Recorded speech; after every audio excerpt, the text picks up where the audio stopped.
Halo semua, jumpa kembali dalam pembelajaran IPA.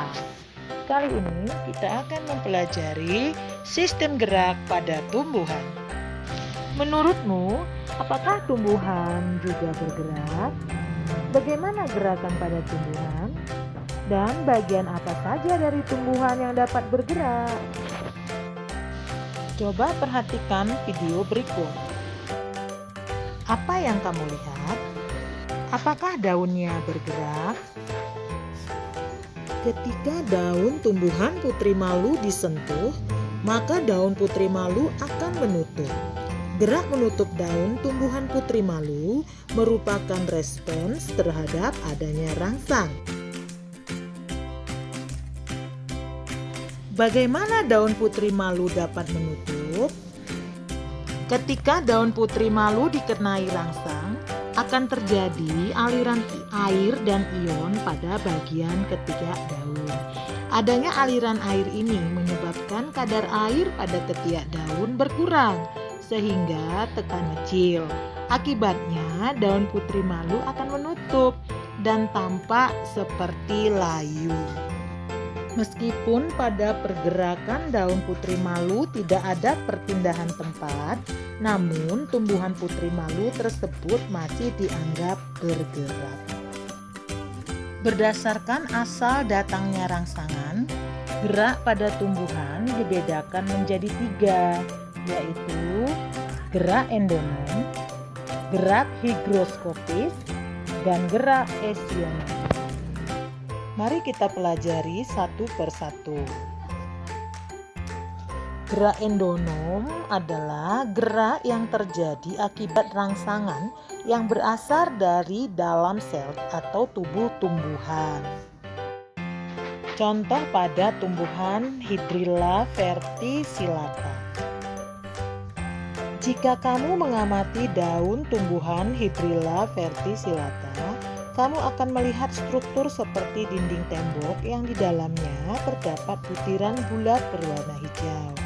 Struktur seperti tembok tersebut merupakan sel daun. Di dalam sel daun tersebut terdapat cairan yang disebut sitoplasma. Dalam sitoplasma terdapat butiran bulat berwarna hijau yang disebut kloroplas. Jika kamu mengamati kloroplas tersebut secara cermat, kamu akan melihat kloroplas tersebut bergerak berkeliling atau rotasi di dalam sel yang disebut dengan gerak siklosis. Pergerakan tersebut sebenarnya akibat dari pergerakan atau aliran sitoplasma di dalam sel. Gerak ini terjadi secara spontan dan berasal dari dalam sel tumbuhan tersebut. Gerak higroskopis. Tahukah kamu tumbuhan apakah pada gambar tersebut? Pernahkah kamu melihatnya? Ya, benar.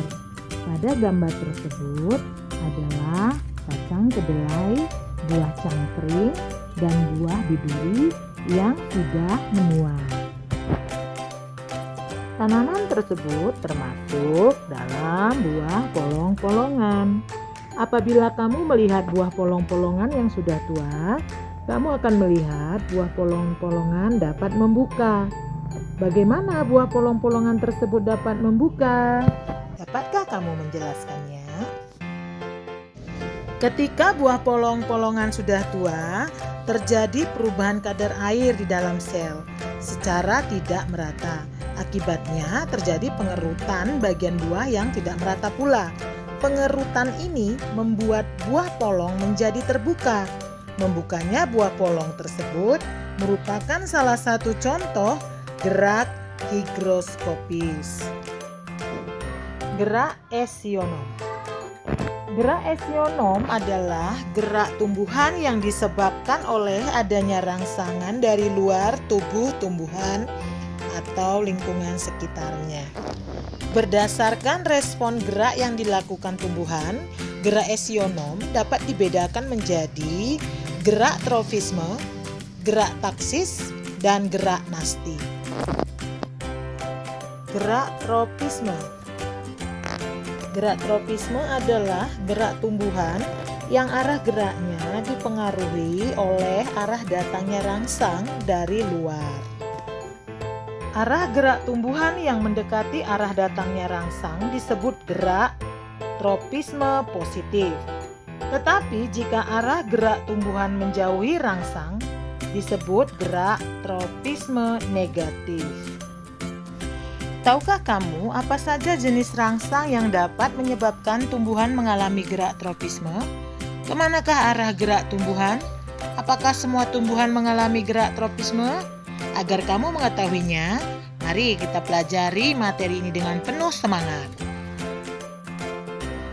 Berdasarkan arah geraknya, gerak tropisme dapat dibedakan menjadi gerak fototropisme, gerak geotropisme, gerak hidrotropisme, gerak tikmotropisme, dan gerak kemotropisme.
Gerak taksis.